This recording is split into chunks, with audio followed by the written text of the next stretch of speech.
Bismillahirrahmanirrahim. Alhamdulillahirabbil alamin. Allahumma shalli wa sallim ala sayidina Muhammadin miftahi babi rahmatillah adada ma fi ilmillah salatan wa salaman daimain bidawami mulkillah wa ala alihi wa sahbihi. Allahumma shalli ala sayidina Muhammadin salatan taftahu biha lana futuhal arifin wa tufaqihuna biha fid din wa ala alihi wa sahbihi. Assalamualaikum warahmatullahi wabarakatuh. Alhamdulillah kita bisa bertemu kembali dalam keadaan sehat walafiat. Malam hari ini judul kajiannya Mutiara Terpendam. Ya, mutiara terpendam. Mutiara itu letaknya di mana? Dalam kerang. Betul. Ya, mutiara letaknya dalam kerang. Kerangnya letaknya di mana? Di laut. Jadi kalau mau dapat mutiara caranya bagaimana? Menyelam. Menyelam kemana? Menyelam ke dasar laut ya, kedalaman laut ya. Nah, nanti kemudian dibuka kerangnya, di dalamnya ada mutiara. Kalau kita enggak mau menyelam, bisa enggak kita dapat mutiara? Bisa enggak? Bisa. Caranya gimana? Ya, ketemu orang yang punya mutiara. Kalau punya duit tapi enggak ketemu orang punya mutiara, bisa enggak beli? Enggak bisa. Ya, intinya ketemu orang yang punya mutiara. Nanti kalau ketemu orang yang punya mutiara, baru pilihannya satu dikasih, ya, dua barter, ya, tiga kita beli. Baru nanti kita dapat mutiara. Nah, untuk mendapat mutiara ternyata prosesnya sedemikian panjang itu. Enggak langsung.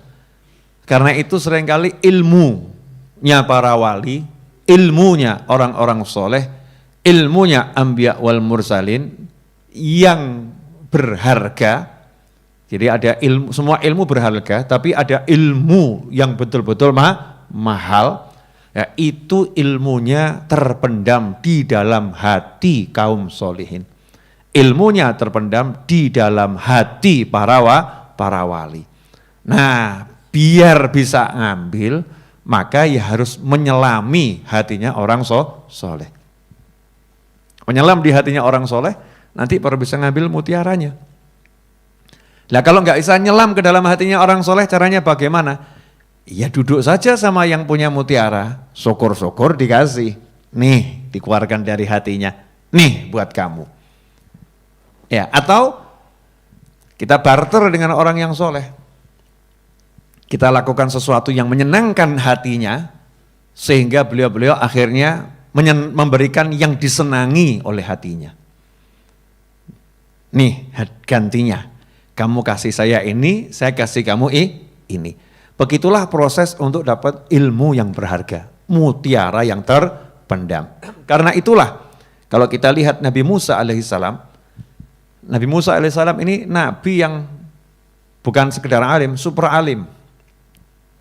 Bukan sekedar berilmu, super berilmu. Nabi Musa alaihissalam.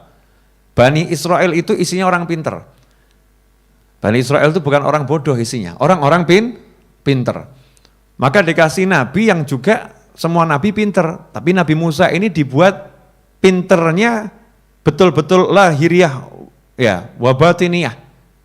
Sekolah di sekolahannya Fir'aun, sekolahan paling beken di masa itu. Ya, universitas paling favorit di masa itu, ya universitas kerajaan Fir'aun. Semua ilmu ada di kerajaannya Fir'aun, ilmu apapun itu. A sampai Z, gurunya lengkap. Nabi Musa dari kecil belajar di kerajaan Fir'aun. Mungkin kurang nyadar ya. Kisah ini udah diulang ribuan kali, tapi kok kita kurang nyantol. Dari kecil Nabi Musa alaihissalam itu belajar di kerajaan Fir'aun. Dididik betul, diajari betul. Jadi alim. Kenapa ini saya ulangi? Biar kita betul-betul paham keilmuan Nabi Musa alaihissalam. Alim betul, sangat alim. Makanya ketika Fir'aun udah ditenggelamkan, Nabi Musa kemudian memimpin Bani Israel. Ya, saat itu Nabi Musa melakukan pendidikan rutin tiap hari atau hari-hari tertentu buat majelis ngajar ilmunya Allah Subhanahu wa ta'ala, ilmu-ilmu yang Bani Israel belum pernah dengar.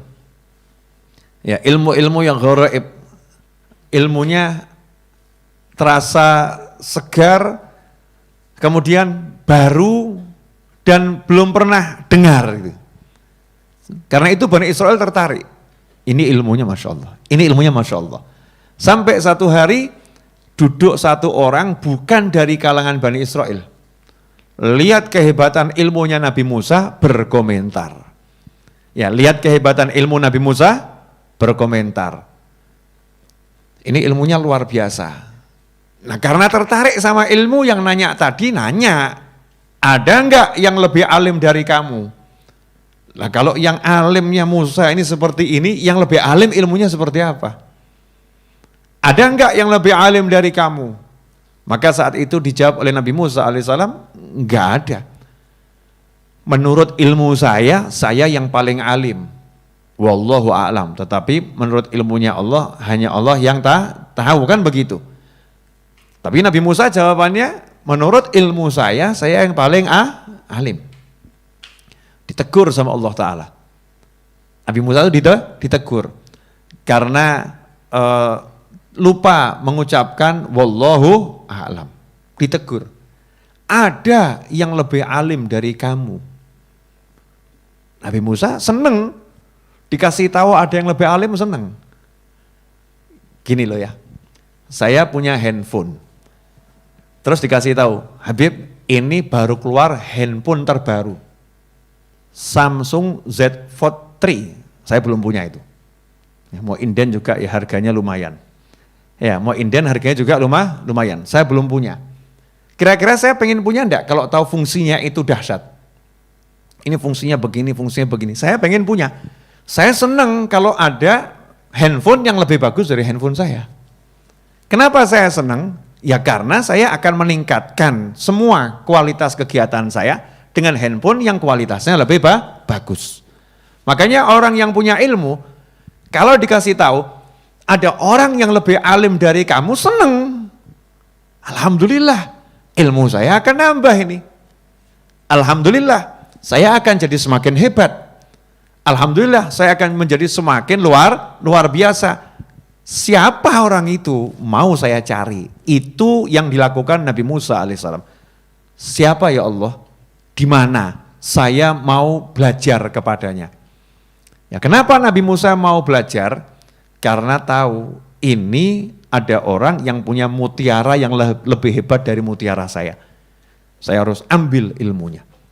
Saya harus minta ilmunya.